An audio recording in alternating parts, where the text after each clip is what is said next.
जी, अस्सलाम वालेकुम and welcome back to our graphic designing course. और आज हमारा लेक्चर नंबर होगा 14th, जिसके अंदर हम बात करेंगे फ्लायर डिज़ाइनिंग की। तो flyer designing basically A4 size normal paper के ऊपर प्रिंट हुए हुए कुछ चीज़ें होती हैं।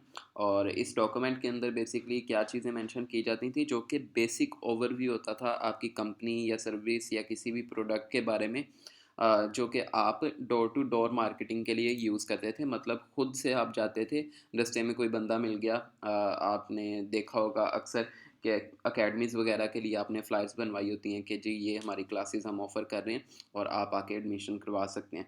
तो इस तरह आप अपने बिज़नेसेस के बारे में प्रमोशन करते थे डोर टू डोर जाकर, ठीक है?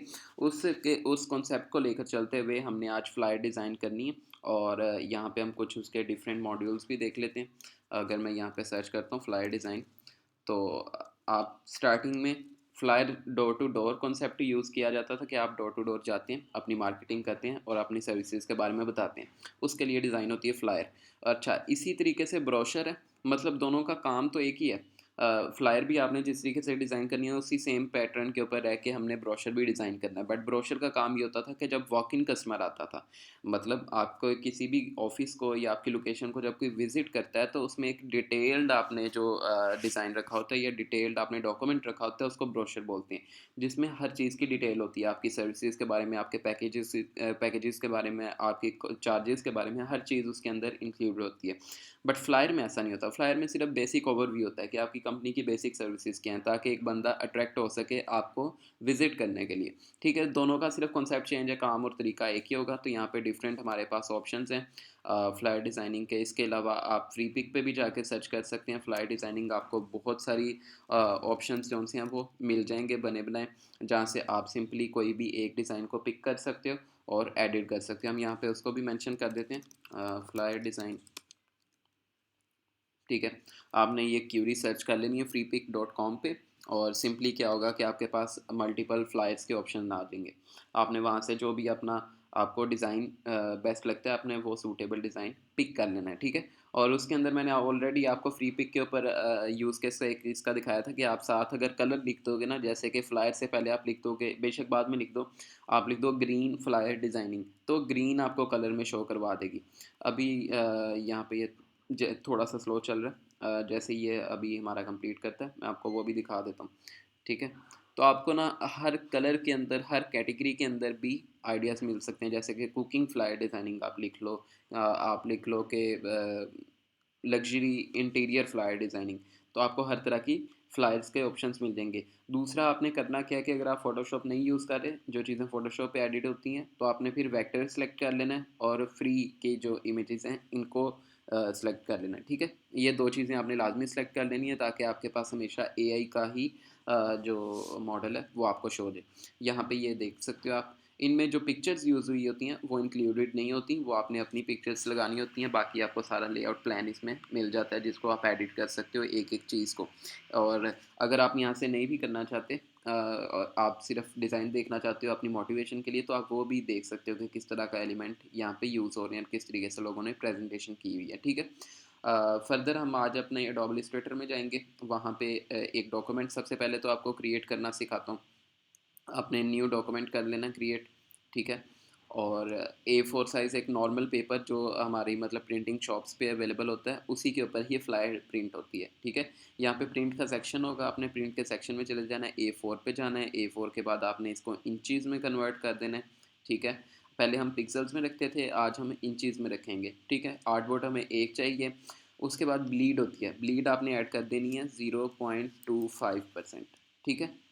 ब्लीड होगी क्या वो मैं बाद में बताता हूँ। उसके बाद एडवांस ऑप्शन में जाना है, कलर मोड आपने CMYK सेलेक्ट कर लेना है, जो कि प्रिंटिंग के अंदर यूज़ होता है, ठीक है। और बाकी हमारा हाई 300 PPI रहेगा। और उसके बाद आपने क्रिएट कर देना है, तो इस तरीके से आपका एक डॉक्यूमेंट क्रिएट हो जाएगा, ठीक हो गया। अब यहाँ पे मैं आपको थोड़ा सा ब्लीड का कॉन्सेप्ट समझा देता हूँ।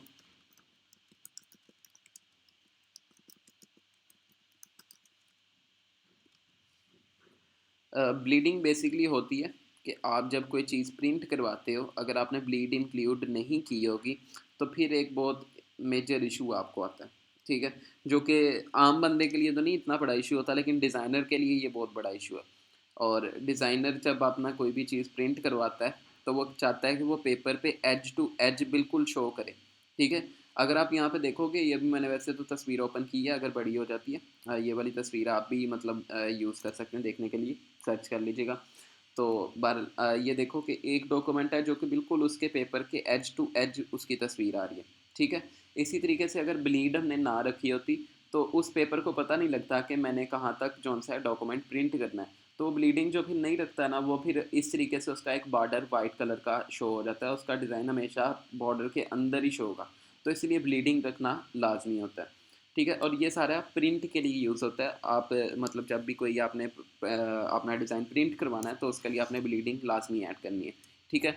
बहरहाल अब सबसे पहले तो हम अपना जो भी डिज़ाइन बनाएंगे वो ये रेड जो लाइन है ये ब्लीड है, और आर्टबोर्ड से एक्स्ट्रा वायर हमने रखी है क्योंकि एक्स्ट्रा 0.25% मैंने ऐड की थी, ठीक है। तो अब हमने जो भी डिज़ाइन या जो भी एलिमेंट्स ऐड करने हैं वो ब्लीड से स्टार्ट होने चाहिए। पहले हम आर्टबोर्ड तक रखते थे, अब हम ब्लीड तक रखेंगे, ठीक है। अब हमने एक सबसे पहले तो मैंने शेप क्रिएट कर ली, और इसको मैं यहाँ से कलर दे देता हूँ। एक मैंने डार्क ब्लू दिया हुआ है, एक मैंने लाइट ब्लू दिया हुआ है, ठीक है। आप अपने अकॉर्डिंग इसको एडजस्ट कर सकते हो।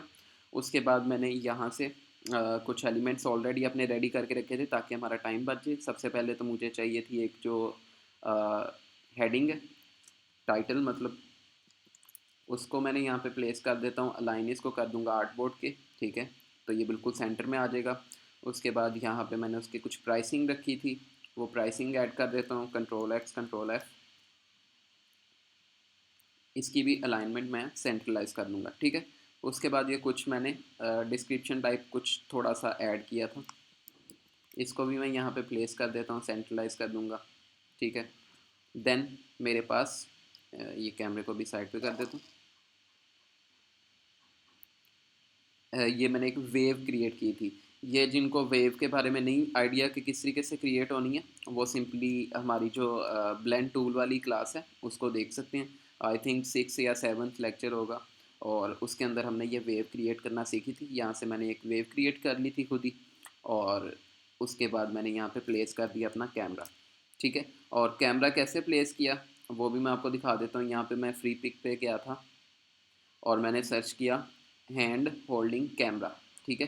तो ये कैमरे की तस्वीर आ गई थी, इसको मैंने डाउनलोड कर लिया था। इसमें आप वाइट कलर का बैकग्राउंड देख रहे हो। ये बैकग्राउंड रिमूव करने के लिए सबसे बेहतरीन, आपने कोई रिमूव डॉट बीजी नहीं करना, कोई चीज़ें नहीं करनी। ये मैंने रिसेंटली जो सा टूल एक्सप्लोर किया था। आपने सिंपली यहाँ पे आना है, आपकी जो तस्वीर होगी उसको ड्रैग कर देना है। लेट्स सपोज कि मैंने यहाँ पे अभी जो कैमरा डाउनलोड किया था, मैं उसकी तस्वीर को यहाँ पे ड्रॉप कर देता हूँ, ठीक है। ये मेरी तस्वीर थी, मैंने इसको यहाँ पे ड्रॉप कर दिया। अभी वो इसको ट्रेस करेगा, ठीक है। उसके बाद मैंने सेलेक्ट करना है कि बैकग्राउंड रिमूव कर दे। अभी ये वाइट कलर का जो बैकग्राउंड है वो सारा कुछ रिमूव कर देगा और आपकी क्वालिटी को डिक्रीज़ नहीं करेगा, और जितने मर्जी डेली अनलिमिटेड आप करो। ये देखो, इसने बैकग्राउंड रिमूव कर दिया। अब सिंपली मैं यहाँ से इसको कर लूँगा डाउनलोड, ठीक है। आपने यहाँ से डाउनलोड किया, इसको सेव कर लिया, और ये आपके पास डाउनलोड हो जाएगी। और यहाँ पे ऑलरेडी मैंने इसको तस्वीर को बल्कि शो करके यूज़ भी कर लेता हूँ।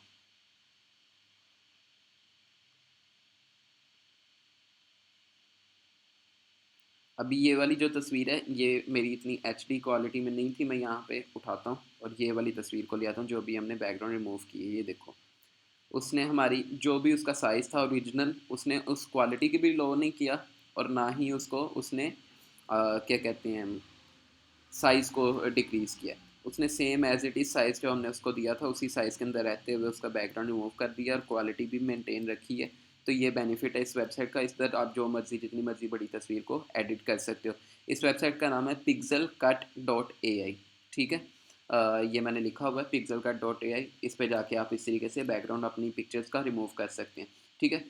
वापस आते हैं, हमने यहाँ पे कुछ एलिमेंट्स ऐड किए हैं। ये एलिमेंट्स किस तरीके से बनेंगे, मैंने सिंपली एक्लिप्स टूल यूज़ किया, ठीक है। और कुछ सर्कल्स बना लिए। मैं इनको ना जूम कर लेता हूँ।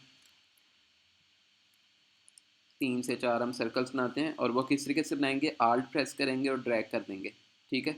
और फिर कमांड डी, डी होता है डुप्लीकेट, ठीक है। अब मैंने उसको, और वो जो पहली आप कॉपी निकालोगे ना वो उसी की मतलब जो स्पेसिंग आप उसको दोगे वो उसी की स्पेसिंग को मद्देनज़र रखते हुए और अलाइनमेंट को उसके स्ट्रेट बिल्कुल निकाल देगा, ठीक है। इनको मैं कर लेता हूँ ग्रुप, कमांड जी।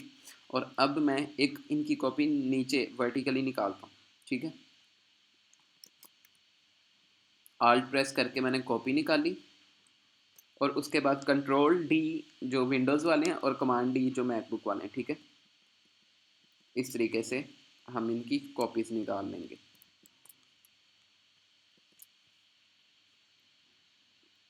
ठीक हो गया। अब इनको भी हम ग्रुप कर लेते हैं कमांड जी। अब देखो इस तरीके से वो हमारे सर्कल्स यहाँ पे ऐड हो गई। ये बहुत बड़ा साइज़ है, हम इसको छोटा भी कर सकते हैं बारल, बल्कि कर ही देता हूँ। और इस तरीके से आप अपने एलिमेंट्स डिफरेंट टाइप्स के ऐड कर सकते हो, दोनों तरफ हम ऐड कर देते हैं।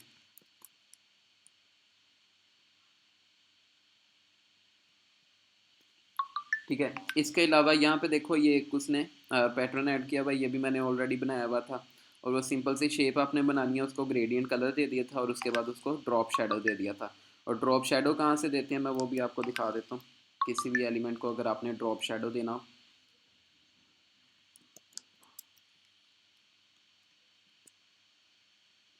आपने सिंपली यहाँ पे जैसे लेट्स सपोज मैंने ये एक शेप बना लिया। शेप बनाने के बाद मैं इफ़ेक्ट में जाऊँगा, इफ़ेक्ट्स में जाके स्टाइलाइज में ड्रॉप शेडो, ठीक है। और इसमें मैं ऑलरेडी आपको प्रीवियस क्लास में बता भी चुका हूँ कि आपने वाई एक्सिस नीचे की तरफ को अगर आपने देना है या ऊपर की तरफ को, माइनस कर दोगे तो ऊपर की तरफ चला जाएगा, प्लस में चले जाओगे। जैसे कि मैं यहाँ पे अगर इसको कर देता हूँ -7, ठीक है, और प्रीव्यू करता हूँ। अब ये ऊपर को चला गया। अगर मैं ये माइनस निकाल दूँ वाई एक्सिस में से तो ये नीचे को आ जाएगा, ठीक है। और इसी तरीके से एक्स लेफ़्ट टू राइट आपका होता है। मैं अगर इसको 7 दे दूँ अभी प्लस में, तो ये देखो आपके राइट पे आ गया। अगर मैं इसको same as it is minus कर दूँगा तो ये लेफ़्ट में चला जाएगा। उसके अलावा मैं कलर्स भी चेंज कर सकता हूँ शेडोज़ के। ग्रीन रखना है, ब्लू रखना है, जो भी कलर है मैं यहाँ से सेलेक्ट करूँगा, वो उसका शेडो बना देगा, ठीक है। आई होप कि ये क्लास आपके लिए काफ़ी बेनिफिशियल होगी। आप अपना ख्याल रखिएगा। इंशाल्लाह ताला नेक्स्ट क्लास में मुलाकात करते हैं। अल्लाह हाफिज़।